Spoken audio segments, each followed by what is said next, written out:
दोस्तों, आयुर्वेद वाला में एक बार फिर से आप सभी का बहुत स्वागत है। आप लोग के रिक्वेस्ट पे हम लोग इस वीडियो में बात करने वाले हैं कि अगर आप बिहार मेडिकल ऑफिसर का एग्ज़ाम दिए थे या फिर अगर आपने बीएमएस किसी अदर स्टेट से भी किया है और अब आप चाहते हो कि आपका Bihar state counselling of Ayurvedic यूनानी मेडिसिन एंड बिहार पटना में आपकी परमानेंट रजिस्ट्रेशन हो जाए, तो उसका एक्चुअल प्रोसेस क्या है, कैसे हम अपना परमानेंट रजिस्ट्रेशन बिहार में करवा सकते हैं। तो चलिए, इस वीडियो में हम बहुत ही डिटेल में बात करने वाले हैं, बिल्कुल स्टेप बाय स्टेप। आपको इस वीडियो देख लेने के बाद किसी से कोई और कुछ भी पूछने की कोई आवश्यकता नहीं रहेगी, ये मेरी जिम्मेदारी है। ठीक है, सबसे पहले तो आप सभी को बहुत बहुत कॉन्ग्रेचुलेशन, क्योंकि अभी अभी AIPGT का भी रिजल्ट आ चुका है। इसके अलावा अगर बिहार सरकार भी संभावना है कि ये 15 अगस्त या अगस्त के अंत तक रिज़ल्ट जारी कर दे, मेरिट लिस्ट जारी कर दे, तो अब आपको रजिस्ट्रेशन बिहार में करवा लेना चाहिए अगर आपके मार्क्स कट ऑफ से ज़्यादा आ रहे हैं तो।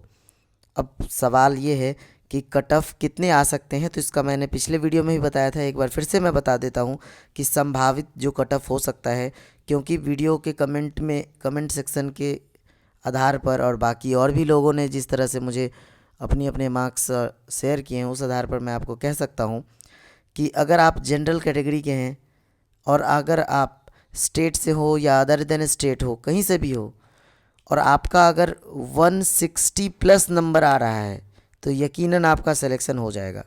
अगर आप OBC से हैं और अगर आप स्टेट से हैं या अदर कहीं से भी हैं, अगर आप मुख्य रूप से तो OBC के लिए तो स्टेट की ही बात होगी, अगर आपका 150 कह लीजिए 150 प्लस नंबर है, तो आपका सिलेक्शन होने की बहुत ज़्यादा संभावना है। और SC ST के लिए तो आपको पता है 140 नंबर, 130 नंबर भी। तो मुख्य रूप से अगर आप 140 130 से ऊपर भी अगर SC ST कैटेगरी के हैं, तो संभावना है कि आपका सिलेक्शन हो जाए। तो अगर आपने अपना आंसर मिला लिया है, आपने अपने आप को देख लिया है कि हाँ, ये हमारी सिलेक्शन के कैटेगरी में अपन है, तो आपको बिना देर किए बिहार सरकार के आयुष मंत्रालय ये जो आयुर्वेदिक यूनानी काउंसलिंग सेंटर है, वहाँ पर जाकर के अपने रजिस्ट्रेशन करवा लेनी चाहिए। क्योंकि जो गाइडलाइन जारी किया गया था उसमें स्पष्ट रूप से कहा गया था कि जब आपकी फ़ाइनल ज्वाइनिंग के समय में जब आपकी डॉक्यूमेंट वेरिफिकेशन होगा, उस समय तक आपको परमानेंट रजिस्ट्रेशन बिहार में होना चाहिए। उसके लिए आपने एफिडेविट भी लगाया था अगर आपने रजिस्ट्रेशन नहीं किया है तो। अब हम यहाँ पे आप देख सकते हो, मैंने बिल्कुल स्टेप बाय स्टेप समझाया है। तो दोस्तों, हो सकता है ये 2 4 5 10 मिनट का वीडियो बने, लेकिन आप बिल्कुल वीडियो को आराम से देखिए, आपको एक एक चीज़ समझ में आ जाएगा। सबसे पहले बात करते हैं कौन कौन से डॉक्यूमेंट लगेंगे आपको रजिस्ट्रेशन करवाने के लिए। आपके BMS के फर्स्ट ईयर से लेकर के फाइनल ईयर 4th ईयर तक के सभी मार्कशीट के ज़ेरॉक्स लगेंगे। ठीक है, आपके जो ओरिजिनल मार्कशीट होंगे उसके ज़ेरॉक्स लगेंगे। आपको जो इंटर्नशिप कंप्लीशन सर्टिफिकेट जो मिला होगा कॉलेज से, उसके ज़ेरॉक्स लगेंगे। पासिंग सर्टिफिकेट अगर आपके पास है तो उसके ज़ेरॉक्स लगेंगे।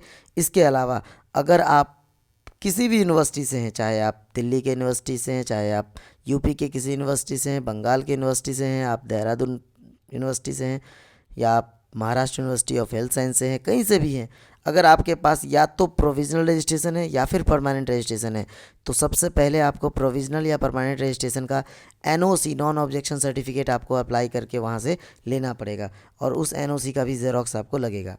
इसके अलावा क्लास 10th और 12th की मार्कशीट आपको उसका ज़ेरॉक्स चाहिए। आधार कार्ड, पैन कार्ड का ज़ेरॉक्स चाहिए। 2 पासपोर्ट साइज़ फ़ोटोग्राफ रख लेना। हो सकता है कि आपको आधार पेन में से कोई एक ही मांगे, बट मैं आपकी सेफ्टी के लिए ये सब चीज़ें बता दिया। अब कितना ज़ेरॉक्स करवाना है, तो 2 कॉपी करवाने हैं ज़ेरॉक्स के सभी डॉक्यूमेंट के। यहाँ तक क्लियर है। अब मैं आपको बताता हूँ बिल्कुल स्टेप बाय स्टेप आपको कहाँ जाना है रजिस्ट्रेशन करवाने के लिए। सबसे पहले देखिए, रजिस्ट्रेशन करवाने के लिए अपने को कहाँ जाना है। तो जैसा मैंने आपको बताया, राजकीय आयुर्वेद एवं यूनानी चिकित्सा परिषद कहाँ पर है ये सर, तो NBCC tower, road number 10, high colony, Vijaynagar, Patna में है।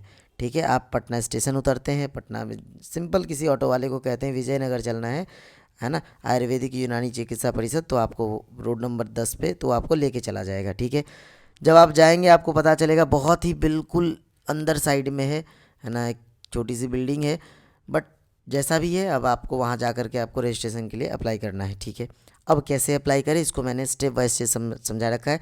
स्टेप नंबर 1 में समझिए। जैसे आप जाएंगे तो वहाँ पर आपको कहा जाएगा कि आप एक एप्लीकेशन लिखिए।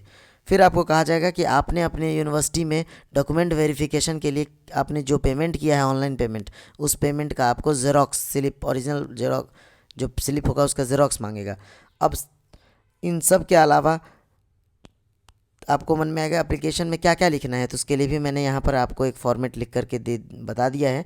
आप यहाँ ध्यान से देख लीजिए, आपको समझ में आ जाएगा कि निबंधक महोदय है ना, बिहार राज्य आयुर्वेदिक विषय जो भी है, बिहार राज्य आयुर्वेदिक यूनानी चिकित्सा परिषद पटना बिहार। विषय क्या लिखा हुआ है कि अस्थायी निबंधन प्रमाण पत्र एवं परिचय पत्र निर्गत हेतु महोदय सविनय निवेदन यह है कि मैं, स्टूडेंट का यहाँ पे नाम आएगा, अपना कॉलेज का नाम आएगा है ना, इस कॉलेज से BMS उत्तीर्ण करके, अगर आपके पास परमानेंट रजिस्ट्रेशन है तो आपके यहाँ पे यूनिवर्सिटी का नाम आएगा है ना। जैसे मान लेते हैं Maharashtra university of health science से मैं अस्थाई पंजीकृत हूँ।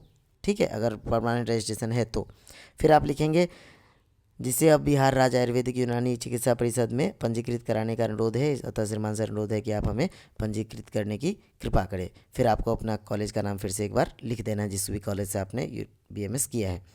और इस तरह से आपका नाम, यहाँ पे आपका गांव का नाम, आपका पोस्ट, आपका ज़िला, आप जिस स्टेट से हैं, आपका पिन कोड, मोबाइल नंबर, हो सके तो 2 मोबाइल नंबर प्रोवाइड कीजिए। इसके अलावा यहाँ पर ईमेल आईडी ज़रूर प्रोवाइड कीजिए। ठीक है, ये हो गया एप्लीकेशन का प्रोसेस। अब है, अगर आपने, पहले तो ये समझ लेते हैं अगर आप कौन से यूनिवर्सिटी से हैं तो आपको कितना फ़ी पेमेंट करना पड़ेगा। जैसे ये स्लिप जो है ये ऑलरेडी कहाँ लगा हुआ है, ये इस यूनिवर्सिटी, ये जो यूनानी चिकित्सा आयुर्वेद जो बोर्ड है वहाँ पर एक है ना, उस पर चिपका हुआ है, तो उसका फ़ोटो मैं आपको दिखा रहा हूँ।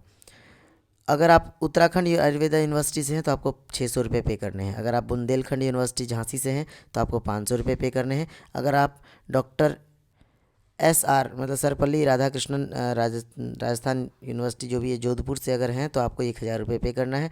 अगर आप Maharashtra university of health science से हैं तो पहले 2800 थी, इसकी पेमेंट अब 3050 रुपये है। ये मैं आपको एज ए प्रूफ मैं यहाँ पर दिखा रहा हूँ। ये देखिए Maharashtra university of health science की पेमेंट स्लिप है, ओरिजिनल पेमेंट स्लिप है। पेमेंट किस बात की करनी है, verification of original document from the Bihar university. ठीक है, अगर आप वेस्ट बंगाल से हैं तो आपको 1000 रुपये पे करना है। अगर आप उत्कल यूनिवर्सिटी वनी बिहार भुवनेश्वर उड़ीसा से हैं तो आपको 1000 रुपये पेमेंट करना है। अगर आप जीवाजी यूनिवर्सिटी ग्वालियर से हैं तो आपको 200 रुपये पेमेंट करना है। University of Delhi south campus से अगर आपने BMS किया है तो आपको 500 रुपये पेमेंट करना है। क्लियर है, स्टेप 1 क्लियर हुआ। आपको वहाँ पर एप्लीकेशन लिखना है और आपको ऑलरेडी ये ऑनलाइन पेमेंट करके रखना आप।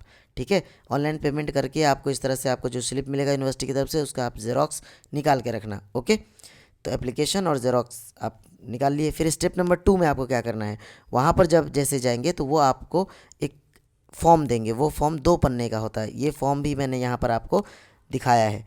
क्या लिखा हुआ है, state council of ayurvedic and Unani medicine Bihar Patna. ठीक है, अगर आप इसको जूम करके देखें तो क्या लिखा हुआ है, एप्लीकेशन फॉर रजिस्ट्रेशन। ठीक है, तो आराम से आप एक एक चीज़, ये एक तरह का फॉर्मल एप्लीकेशन ही है, प्रॉपर लिखा हुआ है to the registered state council of ayurvedic and Unani medicine Bihar Patna. एक एक बहुत सिंपल सा है, आपका क्या नाम है ना, आपका father's name, date of birth, ये सारा कुछ आप यहाँ पर लिख देंगे एक एक चीज़। ठीक है, सब कुछ इंग्लिश और हिंदी दोनों में ही है तो आपको दिक्कत नहीं आएगा। फाइनल आपको यहाँ पे आपका फुल नेम, डेट और एड्रेस लिखना है अलॉन्ग विथ जो आपको सिग्नेचर करवाया जाएगा वहाँ पे। ठीक है, स्टेप 2 कर लेने के बाद अब देखो दोस्तों, स्टेप नंबर 3 बड़े मज़ेदार है। ये मैं किसी कैंडिडेट जिसने अप्लाई कर रखा था उसका मैंने ओरिजिनल बिल मंगवाया। ये बिल मंगवाना इसलिए ज़रूरी था दोस्तों कि ये मैं बता सकूं कि बिहार में ये बहुत ही दुख के साथ कहना पड़ रहा है कि हर एक सरकारी डिपार्टमेंट में कहीं ना कहीं घूस चल रही है। ये जो ब्राइब वाली सिस्टम है जिसमें उनका कहना है कि भैया ऑफिस चार्ज आपको 1000 रुपये लगेगा, वो आपको स्लिप देंगे केवल 2000 रुपये का। जब आप सारा स्टेप कर लेंगे, आपने 2 ज़ेरॉक्स के कॉपी सबमिट कर दिया, एप्लीकेशन फॉर्म भर दिया, उनका जो एप्लीकेशन उन्होंने जो फॉर्म दिया था उसको भर दिया, तो आपसे 3000 रुपया लिया जाता है, जबकि वो आपको स्लिप देंगे केवल 2000 का। 1000 किस क्या कहते हैं वो, ये कहते हैं ऑफिस चार्ज है ना। अब ये कैसे सिस्टम है क्या है, ये बिहार सरकार के ऊपर मैं छोड़ता हूँ, लेकिन कहते हैं मैं ज़्यादा कुछ कहूँगा तो कहीं विवाद ना हो जाए, बट सच्चाई यही है कि जो लोग की वहाँ पर पहुँच है उनसे 1,000 नहीं भी लगता है, लेकिन मैक्सिमम लोगों को 3,000 रुपये पे करना पड़ता है। अब ये तीन एक्स्ट्रा 1,000 किस लिए है, इस बात का पुष्टि अभी तक तो नहीं हुआ है, हो सकता है भविष्य में पुष्टि हो। ठीक है, इस तरह से आप स्लिप लेंगे और फाइनल आपका रजिस्ट्रेशन हो जाएगा। रजिस्ट्रेशन हो जाएगा मतलब अब आपने अप्लाई कर दिया है रजिस्ट्रेशन करने के लिए। अब सवाल उठता है कि सर हमारे पास फाइनल रजिस्ट्रेशन की डिग्री कब मिलेगी। तो इसमें जैसा कि ऑफलाइन में वहाँ पर जा कर के पूछने पर पता चला कि 2 से 3 सप्ताह, मतलब आप समझ लीजिए उनके तरफ से 15 दिन के अंदर में आपके पास एक कॉल जाएगा, वेरिफिकेशन कॉल या जो भी आपको नोटिफिकेशन जाएगा। तो आप संभावित है कि कम से कम 30 दिन तो लगेंगे मिनिमम, ये आप समझ के चलिए। पहले की तरह नहीं है कि 5 महीना 6 महीने बाद होता था, ऐसा कुछ भी नहीं है। कम से कम 30 दिन लग सकते हैं, मैक्सिमम 45 डेज तक में रजिस्ट्रेशन हो जाएगा। अब सवाल यह है कि अगर आपने अभी तक करवाया नहीं है और आप चाहते हैं रजिस्ट्रेशन हो जाए और सर रिजल्ट अगर इस बीच में आ गया, हमने अप्लाई कर दिया है, रिजल्ट आ गया, तो क्या मतलब उपाय है। तो आपके पास ये अगर ओरिजिनल स्लिप है तो इस ओरिजिनल स्लिप के आधार पर आप अंडरटेकिंग ले सकते हैं। आप एक एफिडेविट बनवा करके डाल सकते हैं कि मैंने अप्लाई कर दिया है रजिस्ट्रेशन प्रोसेस में, मैं बिहार का निबंध परमानेंट रजिस्ट्रेशन मेरे पास आ जाएगी। अब इस बात में ये चीज़ मेरे लिए कहना मतलब मैं आपको 100% इस चीज़ को एश्योर नहीं कर सकता हूँ कि बिहार गवर्नमेंट इस चीज़ को मानेगी या नहीं मानेगी, क्योंकि उन्होंने अपने सर्कुलर में बहुत स्पष्ट रूप से कहा है कि आपके पास परमानेंट रजिस्ट्रेशन होना चाहिए। तो संभावना है कि अधिकतर बच्चे को जिन्होंने अप्लाई कर दिया है लेकिन रजिस्ट्रेशन प्रोसेस में टाइम लग रही है, और अगर क्या पता 15 दिन 20 दिन के अंदर में ही रिजल्ट डाल देती है सरकार और डॉक्यूमेंट वेरिफिकेशन हो जाता है और आपके पास सिर्फ एप्लीकेशन स्लिप है, तो हो सकता है कि अंडरटेकिंग माने भी नहीं। इसलिए जितना जल्दी हो सकता है आप उसको अप्लाई करवाइए। ठीक है, क्योंकि ये मैं आपको बता देता हूँ बिहार में कंप्लीट 100% ऑफलाइन प्रोसेस होता है, इसीलिए इतना टाइम लगता है। अदरवाइज़ वेरिफिकेशन में मुश्किल से 5 मिनट का टाइम है कि मेल आता है और मेल पर ऑफिस के जो इंचार्ज होते हैं वो वेरीफाई करके भेज देते हैं। वेरिफिकेशन प्रोसेस बहुत बड़ा टाइम नहीं है, लेकिन ये लोग ऑफलाइन प्रॉपर भेजते हैं। जो भी है मेरे को जहाँ तक जानकारी है वही मैं बता पाऊँगा, तो इसीलिए थोड़ा समय लगता है। ठीक है, बाकी दोस्तों अगर आपका, मैं आपको एक मोटी मोटी बात कहता हूँ, अगर आपका 140 प्लस नंबर है तो आप कंपटीशन में हैं, आप सिलेक्शन में हैं। ठीक है, इस बात को आप याद रखिए, किसी भी कैटेगरी से हैं जनरल छोड़ करके 140 प्लस या 150 प्लस नंबर है तो आपका सिलेक्शन हो जाएगा। ठीक है, बने रहिए दोस्तों आयुर्वेद वाला से किसी और तरह की अपडेट के लिए। AIAPGT 2025 इसकी भी रिज़ल्ट आ चुकी है, तो आप देख लीजिए अपना अपना रिज़ल्ट। ठीक है, इस बार का हाईएस्ट मार्क्स 381 है, लोएस्ट 100 नंबर का कट ऑफ गया है। ठीक है, चलिए थैंक यू, मिलते हैं अगले वीडियो में। आपको अगला वीडियो किस चीज़ से रिलेटेड चाहिए ज़रूर बताइए। Thank you for your time.